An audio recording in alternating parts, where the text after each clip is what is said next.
The mashed potatoes were getting cold, but nobody seemed to notice. My father's words hung in the air like smoke from an extinguished candle. Marcus, you're just a low-ranking soldier. Nothing more, nothing less. 23 years of trying to earn his respect, and that's what I got at our family Thanksgiving dinner. But what happened 30 minutes later would prove him wrong in ways I never could have imagined. Before we jump back in, tell us where you're tuning in from, and if this story touches you, make sure you're subscribed, because tomorrow, I've saved something extra special for you. The silence around our dining room table was deafening. My mother, Patricia, stared down at her untouched turkey, her knuckles white as she gripped her fork.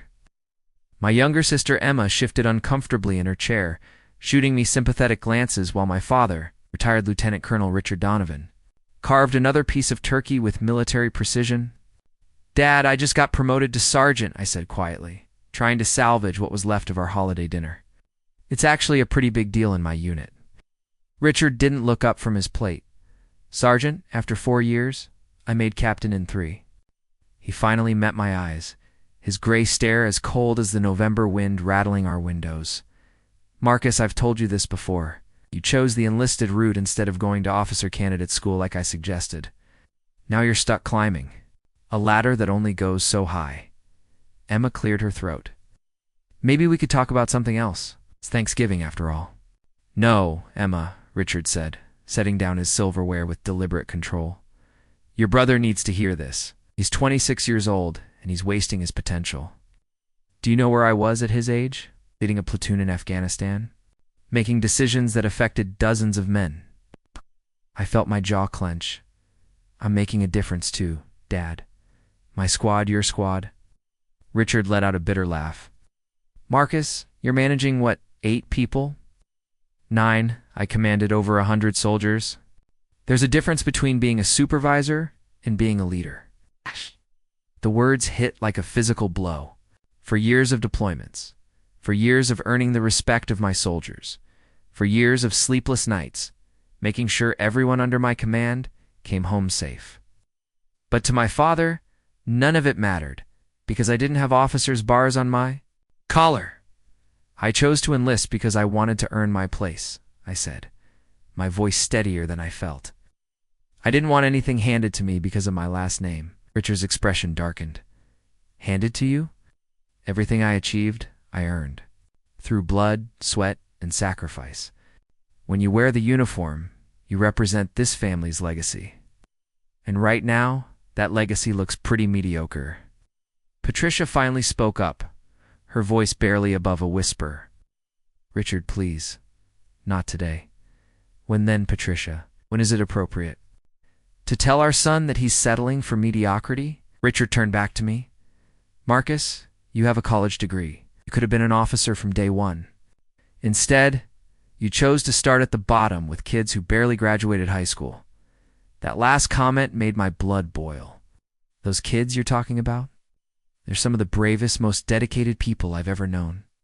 Private Johnson saved 3 civilians during our last deployment. Specialist Rodriguez works 2 jobs to support his family and still maintains perfect PT scores. They didn't have the advantages I had, but they chose to serve anyway. "Admirable," Richard said, dismissively. "But that doesn't change the fact that you're their supervisor, not their peer. You should be leading from the front, not following from the middle." I pushed my chair back from the table. "You know what, Dad? I'm proud of what I do. I'm proud of my soldiers, and I'm proud of my service. If that's not good enough for you, then I don't know what else to say." "What else to say?" Richard stood up, his full 6'2" frame towering over the table. "How about explaining why you turned down that recommendation for warrant officer? School last year? How about telling me why you're content being just another non-commissioned officer in a sea of thousands?" The room fell silent again. I hadn't told anyone about turning down that opportunity, not even my mother. The truth was, I'd been offered a chance to become a warrant officer, a technical expert role that would have meant better pay and more respect. But it would have also meant leaving my current unit, my soldiers, right before a critical deployment. "I had my reasons," I said quietly. "Your reasons?" Richard's voice rose. "Marcus, do you understand what you threw away? Warrant officers are technical experts, specialists. It's a respected position, a path to real leadership. I couldn't leave my unit before deployment, I finally admitted. They needed me. Richard stared at me for a long moment, then shook his head. They needed you. Marcus, the military doesn't stop functioning because one sergeant decides to play hero. Someone else would have taken your place, and your soldiers. Would have been fine, maybe, I said, meeting his gaze. But I wasn't willing to take that chance. And that, Richard said, pointing his finger at me, is exactly why you'll never rise above being just a low-ranking soldier. Real leaders make hard decisions. They don't let sentimentality cloud their judgment. Emma had tears in her eyes now. Dad, stop, please. But Richard wasn't finished. You want to know what disappoints me most, Marcus? It's not that you chose to enlist. It's not even that you turned down opportunities for advancement. It's that you've convinced yourself that mediocrity is noble. The words hung in the air like a death sentence. I felt something break inside me, some last hope that maybe someday my father would understand the choices I'd made. For years of military service, countless hours of training, deployments where I'd put my life on the line for my country and my soldiers, and all he saw was failure. I think I should go, I said, standing up from the table. Patricia reached for my hand. Marcus, please don't leave. Not like this. It's okay, Mom, I said, squeezing her hand gently. I need some air. Anyway, as I walked toward the front door, I could hear Richard calling after me. Running away won't change the truth, Marcus. You're settling, and deep down you know it. I grabbed my jacket from the closet and stepped outside into the cold November air. The sun was already setting, casting long shadows across our suburban street. I sat down on the front porch steps, watching my breath form small clouds in the frigid air. Maybe he was right. Maybe I was settling. Maybe I had thrown away opportunities that other people would kill for. But when I thought about my soldiers, about the trust they placed in me every single day, I couldn't bring myself to regret the choices I'd made. My phone buzzed with a text from Emma. Don't listen to him. I'm proud of you. I smiled despite myself. At least someone in the family understood. The street was quiet, except for the distant sound of other families celebrating Thanksgiving. The warm glow of windows revealing glimpses of togetherness that seemed so far away from my own experience. I was considering just driving back to base when I heard footsteps approaching from the sidewalk. A man in a crisp dress uniform was walking up our driveway, his stride purposeful and confident. Even in the fading light, I could see the silver stars on his shoulders that marked him as a brigadier general. My heart nearly stopped. What was a general doing at our house on Thanksgiving evening? General Harrison stepped into the warm glow of our porch light, his dress blues immaculate despite the evening chill. I scrambled to my feet, instinctively straightening my civilian clothes as if they were a uniform. Sergeant Marcus Donovan. His voice carried the authority of decades in command. Yes, sir, I replied, snapping to attention despite not being in uniform. At ease, Sergeant. I'm Brigadier General William Harrison, 3rd Infantry Division. He extended his hand, and I shook it, noting his firm grip and direct gaze. I apologize for the unexpected visit, especially on a holiday, but I have some urgent matters to discuss with you. My mind raced. Had something happened to my unit? Was there an emergency deployment? Is everything all right, sir? My soldiers, your soldiers, are fine, General Harrison assured me. In fact, they're part of the reason I'm here. He glanced toward the house where I could see my family's silhouettes through the dining room window. Is there somewhere we can speak privately? Before I could answer, the front door burst open. Father appeared, his eyes widening as he took in the general's uniform and rank insignia. General Richard said, immediately switching to his military bearing. Lieutenant Colonel Richard Donovan, retired. 2. What do we owe the honor? General Harrison studied my father for a moment. Colonel Donovan, I've heard good things about your service record. I'm here to speak with your son about a classified matter. The word classified hit Richard like a physical blow. I watched his expression shift from confusion to something approaching shock. In his 30-year career, classified visits to family homes were reserved for either the worst news imaginable or the most extraordinary circumstances. Perhaps we should step inside, Richard suggested, his voice suddenly respectful in a way I hadn't heard directed at me in years. General Harrison nodded, and we followed my father into the house. Patricia and Emma looked up from the dining table, their faces reflecting the same bewilderment I felt. Mrs. Donovan, I presume? General Harrison removed his cap and gave a slight bow. I apologize for interrupting your family dinner. Please. Sit down, Patricia said, gesturing to Richard's chair. Can I get you some coffee? Something to eat? Preparing and narrating this story took us a lot of time, so if you are enjoying it, subscribe to our channel. It means a lot to us. Now back to the story. Coffee would be appreciated, ma'am. Thank you. As Patricia hurried to the kitchen, General Harrison took his seat at our dining table. The formal dining room suddenly felt like a briefing room, holiday decorations seeming out of place with the gravity of whatever was about to unfold. General Richard began, if I may ask, actually. Colonel, what I have to discuss concerns your son specifically. I'd prefer if he could share the details with you afterward, if he chooses to do so. The dismissal was polite, but absolute. Richard's jaw tightened, but he nodded. Of course, sir. Let's give them some privacy. Dad, I'd like to stay, Emma said quietly. If Marcus is okay with it, I looked at General Harrison, who shrugged. The young lady may stay if you're comfortable with it, Sergeant. What I'm about to tell you isn't classified in terms of national security, but it is sensitive. Patricia returned with coffee, and after my parents left the room, General Harrison leaned forward, his expression becoming more personal. Sergeant Donovan, 3 weeks ago, you made a decision during a training exercise at Fort Stewart. Do you remember the scenario involving the mock village and the simulated IED explosion? Right. My blood ran cold. Of course I remembered. It had been a routine training exercise that went very wrong when a malfunctioning pyrotechnic device created a real explosion, injuring 2 soldiers and starting a brush fire that threatened to spread to nearby civilian areas. Yes, sir. Device malfunctioned during the urban warfare simulation. Tell me what you did. I glanced at Emma, who was listening intently.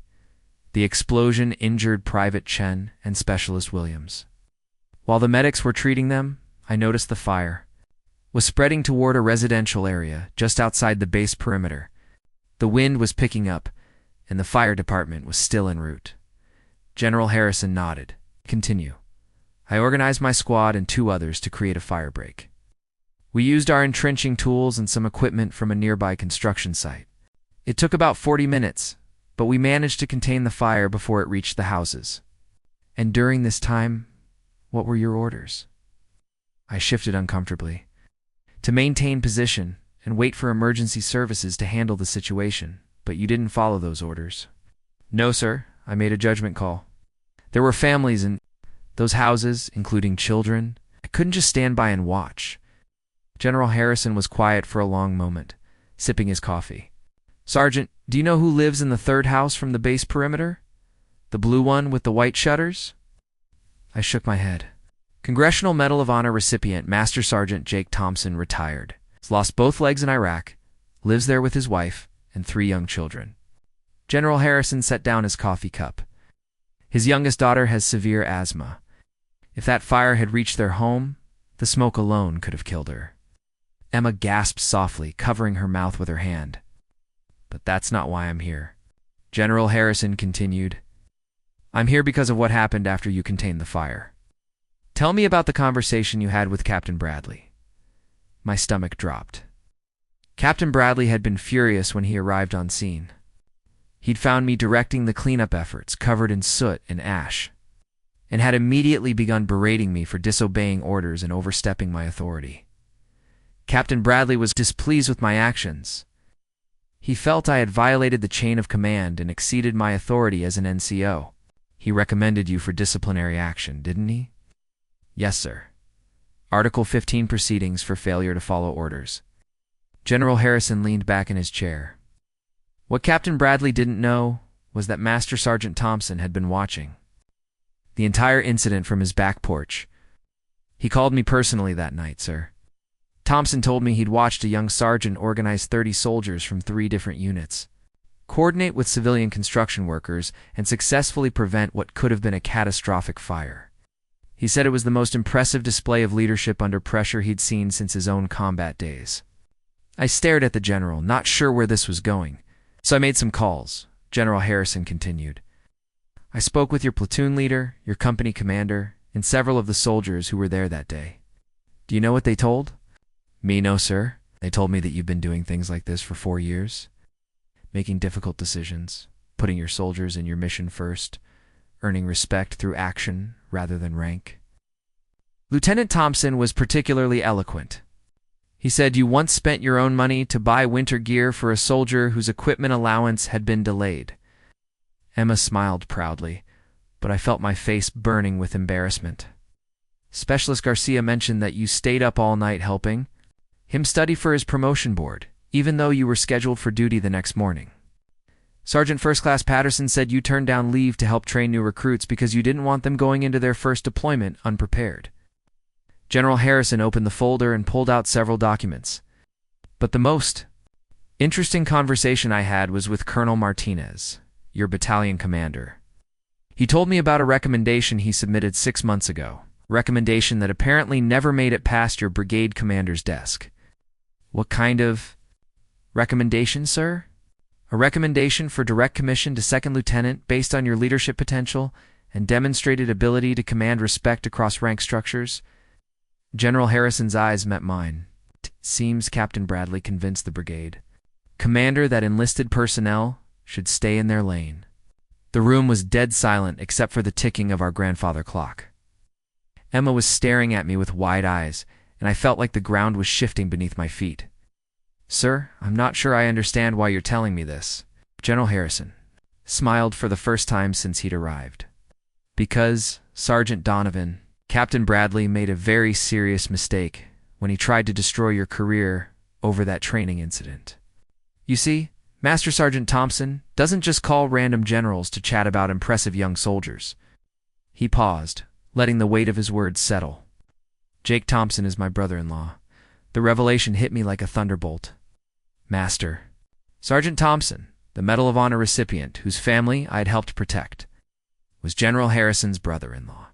Emma's eyes were wide with amazement, and I could hear my parents' muffled voices from the kitchen, clearly trying to eavesdrop on our conversation. When Jake called me that night, General Harrison continued. He didn't just want to thank someone for preventing a fire. He wanted to tell me about a leader he'd witnessed in action. Someone who reminded him of the kind of soldiers he'd served with in Iraq. I swallowed hard, still processing everything. Sir, I was just doing what needed to be done. That's exactly what Jake said you'd say. General Harrison chuckled. He told me this kid doesn't even realize what he did. He organized a complex operation involving multiple units and civilian assets, made real-time tactical decisions under pressure, and probably saved lives.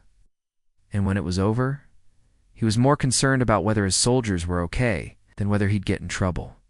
The general pulled out another document from his folder.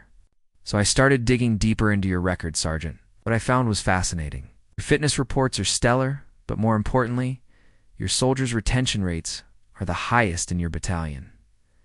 Do you know why that matters? Exactly, sir. It means your people want to keep serving under your leadership. In today's military, that's incredibly rare. Most soldiers transfer units as soon as they can to advance their careers. But your soldiers specifically request to stay with your squad, even when it means slower promotions. General Harrison spread several papers across our dining table. Private Rodriguez could have transferred to a motor pool unit 6 months ago for an automatic promotion to specialist. Chose to stay. Specialist Kim turned down a position with better pay because, and I quote, Sergeant Donovan actually gives a damn about us as people, not just numbers on a roster. Emma leaned forward, fascinated. Marcus never told us any of this. It's because your brother doesn't realize the impact he's having, General Harrison said. But his superiors have noticed, even if they haven't always appreciated it. Captain Bradley sees Marcus as a threat to traditional hierarchy. Colonel Martinez sees him as the future of military leadership. I felt overwhelmed by the flood of information. General, what exactly are you asking of me? I'm not asking anything, Sergeant. I'm here to offer you something. He pulled out a final document, this one bearing official seals and signatures. 3 days ago, submitted a recommendation to the Department of the Army for your immediate promotion to Staff Sergeant and assignment to the Advanced Leadership course. But that's not the important part. He handed me the document, and my hands trembled as I read the official letterhead. The important part is what comes after that training. Emma tried to read over my shoulder. What does it say? It's a direct commission package, I whispered, barely believing the words. Second Lieutenant. Not just any commission, General Harrison clarified. You'd be assigned as a platoon leader in the 82nd Airborne Division. Your platoon sergeant would be Master Sergeant Thompson. The room spun around me. Everything I'd ever wanted, everything my father had said I'd thrown away, was being handed to me on a silver platter. But there was something that didn't make sense. Sir, why now? This opportunity? General Harrison's expression grew serious. Because Sergeant Donovan, the Army is changing. We're moving away from the old model of leadership based purely on rank and toward a model that recognizes actual leadership ability. You've demonstrated that ability consistently, despite obstacles. That would have broken lesser soldiers. What kind of obstacles? Captain Bradley wasn't the first superior officer to try to hold you back. Your original company commander at Fort Benning wrote negative efficiency reports because you failed to maintain appropriate distance from enlisted personnel. Your first platoon sergeant recommended against your promotion to sergeant because you showed too much initiative for a junior NCO. I felt anger building in my chest. Years of wondering why my career seemed stalled, why opportunities passed me by despite positive feedback from my soldiers, suddenly made sense. But here's what those officers didn't understand, General Harrison continued. Modern warfare requires leaders who can adapt, who can earn loyalty rather than demand it, who can make split-second decisions based on what's right rather than what's regulation. You've been doing that naturally? The front door opened, and my father appeared, clearly unable to contain his curiosity any longer. General, I apologize for interrupting, but actually, Colonel, your timing is perfect. Harrison stood up. I was just about to explain something to your son that I think you should hear. Richard approached cautiously, his eyes fixed on the official documents scattered across our table. Colonel Donovan, your son has been selected for one of the most prestigious leadership programs in the Army. He'll complete the Advanced Leadership course, receive his commission, and be assigned to lead one of the most elite platoons in the U.S. 82nd Airborne. My father's face went through a series of expressions, confusion, disbelief, and finally something that might have been pride. But there's more, General Harrison continued. Marcus, the reason this opportunity exists is because of a new initiative I've been tasked with implementing. We're identifying natural leaders at every level and fast-tracking them through a compressed officer development program. I don't understand, sir. The program is called Battlefield Leadership Initiative. It's designed to find soldiers who lead by example rather than by rank. Soldiers who put mission and people first, even when it conflicts with traditional protocol. General Harrison fixed his gaze on me. You're not just being offered a commission, Marcus. You're being asked to help design the future of military leadership. Emma grabbed my arm. Marcus, this is incredible. But I was looking at my father, whose expression had completely transformed. The dismissive arrogance was gone, replaced by something I'd never seen before, genuine respect. There's one more thing, General Harrison said, pulling out his phone. Jake Thompson wanted to speak with you personally. He dialed a number and put the phone on speaker. After 2 rings, a gruff voice answered. This is Thompson. Jake, it's Bill. I'm here with Sergeant Donovan and his family. Sergeant Donovan. The voice became warm and enthusiastic. Son, I've been hoping to meet you properly. What you did during that training exercise, that wasn't just good soldiering, that was exceptional leadership under pressure. Thank you, sir. I just did what anyone would have done. Thompson laughed. Son, I watched that whole incident unfold. 12 other soldiers stood around waiting for orders while you took charge and organized a complex operation. That's not what anyone would do, that's what leaders do. Jake, General Harrison interjected, tell him about the recommendation. Ah, yes, Sergeant. I've written a letter to be included in your officer package. I've served with some of the finest soldiers this country has produced. I'm recommending you for accelerated promotion based on demonstrated leadership capability. In my opinion, you're ready to lead soldiers in combat right now. The weight of Thompson's words settled over the room. My father was staring at me as if seeing me for the first time. Sir, I finally managed. I'm honored, but I need to ask, what about my current soldiers? I can't just abandon them. General Harrison smiled. Your squad will be reassigned within your current unit under Sergeant First Class Patterson, who speaks very highly of your training methods. And Marcus? He paused. The fact that your first concern is for your soldiers rather than your own advancement is exactly why you're perfect for this program. My father cleared his throat. Marcus, I owe you an apology. I was wrong about everything. Richards. The voice was thick with emotion. I spent so many years focused on rank and protocol that I forgot what real leadership looks like. You've been demonstrating it every day, and I was too blind to see it. General Harrison began gathering his documents. Sergeant Donovan, you have 72 hours to make your decision. If you accept, you'll report to Fort Leavenworth next month to begin the accelerated officer program. As he stood to leave, he turned to my father. Colonel, you raised an exceptional soldier. The Army needs more leaders like your son. After General Harrison left. Our family sat in stunned silence around the dining table. The cold turkey and congealed gravy seemed insignificant compared to everything that had just transpired. Marcus, Patricia said softly, I'm so proud of you. Emma was practically bouncing in her seat. You're going to be an officer? Dad isn't? This amazing? Richard looked at me with tears in his eyes. Son, I've spent 30 years in the Army, and I've never seen anything like what just happened here. You've earned something that can't be taught or inherited, the respect of soldiers and superiors alike. I thought about everything that had led to this moment. The difficult choices, the criticism from superiors who didn't understand my methods, the doubt I'd carried about whether I was good enough. All of it had been building toward this opportunity.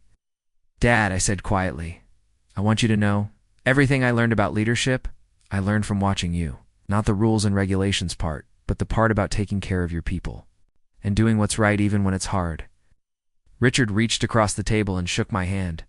Marcus, I called you just a low-ranking soldier tonight. I was wrong. You're not just a soldier. You're a leader. And that's something no rank can give you or take away. As we finally began clearing the Thanksgiving dishes, I realized this had become the most important holiday of my life. Not because of the promotion or the commission, but because I'd finally understood something crucial. True leadership isn't about the rank you wear or the title you hold. It's about the difference you make in the lives of the people who trust you to lead them. 2 weeks later, I found myself standing in Master Sergeant Thompson's living room, the same house I'd helped save from the training exercise fire. His wife Sarah had insisted on cooking dinner for me before I departed for Fort Leavenworth, Thompson said, adjusting his prosthetic legs as he settled into his favorite armchair.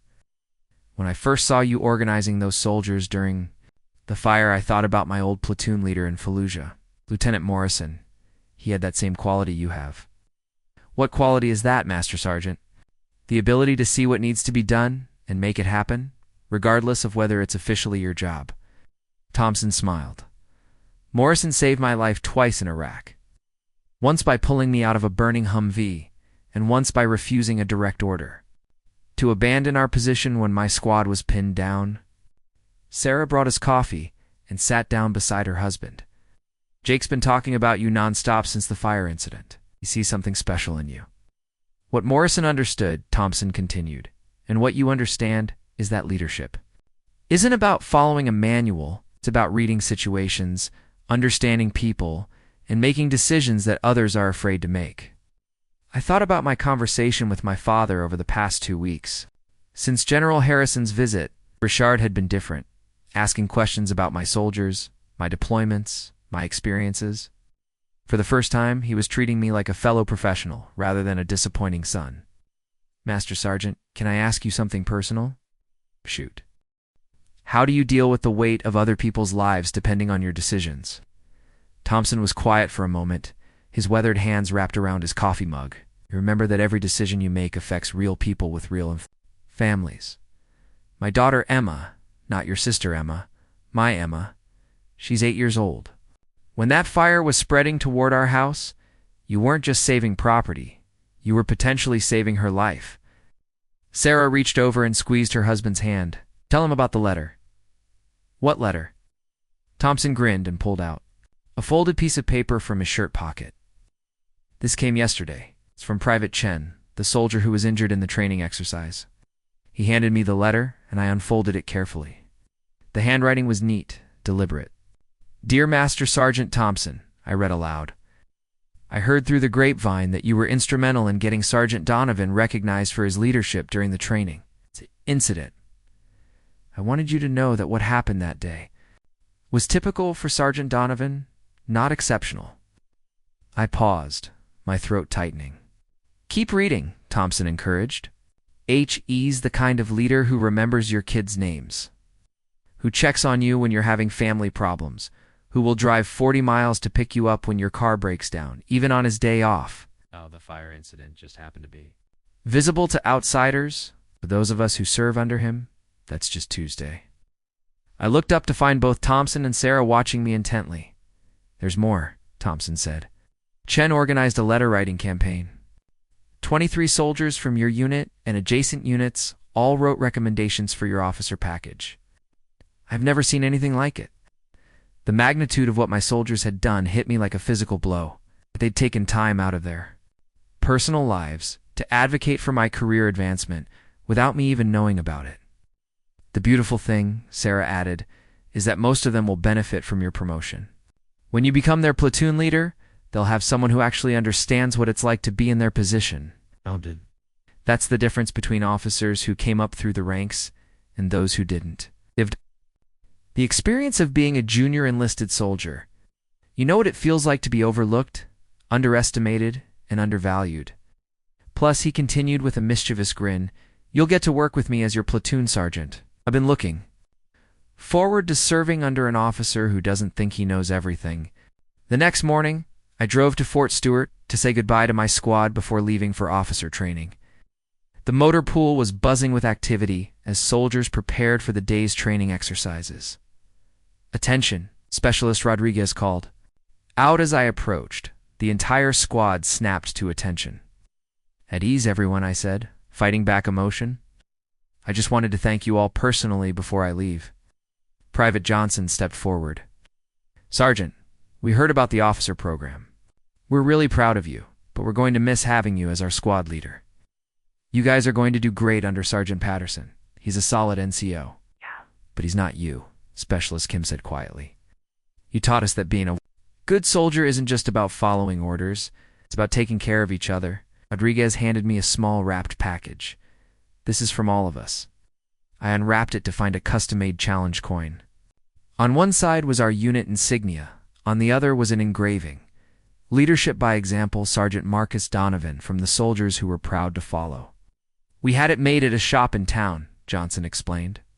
We wanted you to remember us when you're leading your new platoon. I stood there holding that coin, surrounded by soldiers I'd trained, mentored, and served alongside, and realized that this moment was worth more than any promotion or recognition I'd ever receive. I'm going to carry this with me every day.